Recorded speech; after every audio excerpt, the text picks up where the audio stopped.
Ce fut un débat tendu entre l'actuel président Joe Biden et l'ancien président Donald Trump. Mais il n'y a pas eu d'explosion majeure, en partie à cause de la façon dont le débat était structuré.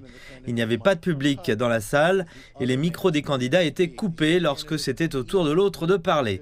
Ces deux candidats avaient chacun un objectif clair. Pour Joe Biden, 81 ans, l'objectif était de convaincre les électeurs qu'il n'est pas trop vieux pour le poste.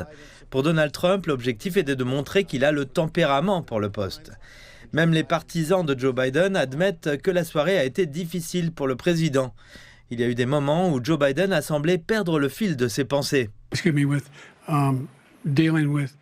Excusez-moi, en traitant de tout ce que nous avons à faire avec l'apparence, si nous battons finalement Medicare. Trump était parfois animé, mais il a semblé garder son sang-froid pendant la majeure partie du débat. Les deux hommes ont commencé par s'affronter sur l'économie. 15 000 nouveaux emplois.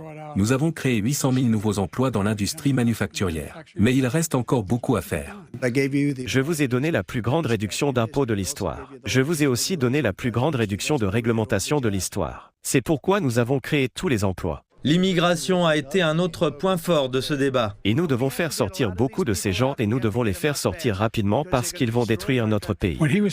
Quand il était président, on l'a pris pour séparer les bébés de leur mère, les mettre dans des cages, s'assurer que leurs familles étaient séparées. En ce qui concerne les questions de politique étrangère, Joe Biden a soutenu que les États-Unis étaient plus respectés sur la scène mondiale maintenant qu'il est président. Comme on pouvait s'y attendre, Donald Trump a soutenu exactement le contraire. Les deux candidats ont passé une grande partie du débat à s'attaquer mutuellement à leur caractère et à leurs compétences respectives.